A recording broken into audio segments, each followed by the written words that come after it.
Canada buying armed drones. While joining a multinational operation to counter attacks in the Red Sea, this is the Great White North Report. I'm in love with the system, never going home. I'm in love. So finally some good news for the Canadian military. We're going to be buying armed drones for $2.49 billion. Hefty price tag, I know. And we're purchasing 11 MQ-9 Reaper drones, delivery expected in 2028. Again, we're always waiting, that's 5 years from now. That's the bad news. Surely Canada could design and make their own. But this comes after more than 2 decades of debate, discussion, and policy dissection. Canada's Air Forces finally has the green light to acquire armed drones. It's about time. 2 decades is a long time. 2 decades ago, I think Tom Clancy released The Bear and the Dragon, which demonstrated the use of drones. So delivery of the remotely piloted aircraft won't take place until 2028, and the Air Force doesn't expect to have a full fleet up and running until 2033, just in time for them to go obsolete. So the announcement came after Parliament adjourned, so that's why no question period. They'll be delivered through a direct contract with the U.S. manufacturer, with some components such as weapons and other technology purchased under the framework of U.S. foreign military sales.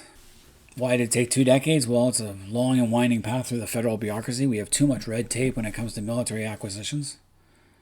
First proposed in the 2000s. We came close to buying an earlier version of the Reaper, the Predator, under the former Conservative government. So again, this is one of those things the Liberals, when they got in power, they canceled and then went looking into it again. Program made its way into the 2017 Liberal Defense Policy, has been the subject of internal review, which means a lot of people don't want it. Been originally planned to acquire the Reaper fleet by 2025, but now we're not even going to get these till 2028, so 3 years. Again, delays. We delay our military. The Canadian government delays too much. We're really run inefficiently. Our government is.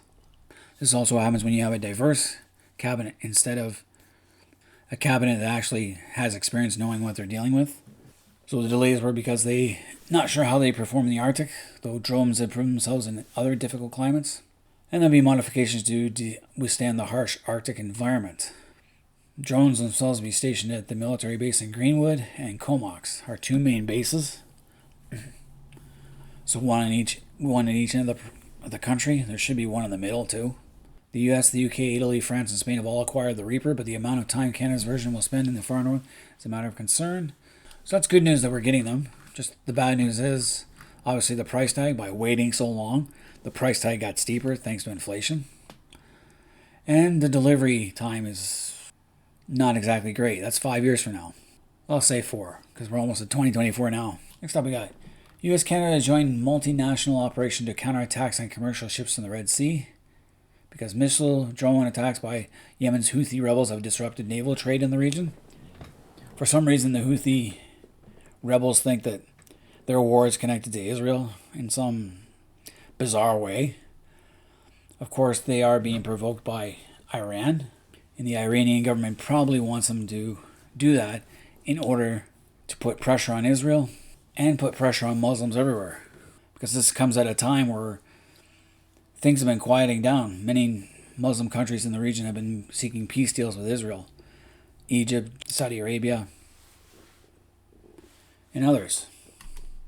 This now stirs things up again. Now the Red Sea has a choke point next to Yemen. So drones and ballistic missiles fired from Houthi-controlled areas of Yemen. This has been going on for a few weeks now. They've attacked ships. They've tried to board ships. Several of which have damaged the vessels. Led multiple shipping companies to order their ships to hold in place and not enter the Bab el-Mandeb Strait under the security situation can be addressed. International challenge that demands collective action. Egypt will not be pleased because a lot of trade goes through the Suez Canal and affects Egypt's bottom dollar. So the United Kingdom, Bahrain, Canada, France, Italy, Netherlands, Norway, Seychelles, and Spain will join the U.S. in the new mission. Some of the countries will conduct joint patrols while others provide intelligence support in the southern Red Sea and Gulf of Aden. How does that affect Canada? We're not going to deploy any ships because we don't have any to send, but we'll send a handful of personnel to the International Task Force, basically intelligence. I don't think we could send a ship right now. We have one in the Pacific and we have one out in the Baltic, I believe. And who knows where the rest are currently. And we are not capable of intercepting missiles, not like the US. It might come down to the fact we might have to, not Canada, but the United States and other allies might have to invade Yemen and take out the Houthi and restore the legitimate government. Be a messy experience, but it might be necessary. Though cutting the head of the snake might be a better idea and going after Iran, but that might provoke a larger war. So we'll see how that works. Then on a side note, China condemns Canada's support for Philippines on South China Sea incidents. This happened like earlier this month. China condemned Canada's support for the Philippines over what said were violations of China's sovereignty in the South China Sea, according to a statement by the Chinese embassy spokesperson in Canada. This guy, the embassy spokesperson, said that South China Sea is the common home of countries in the region and should not become a hunting ground for Canada, the United States, or other countries to pursue their geopolitical interests. That's like flipping the script.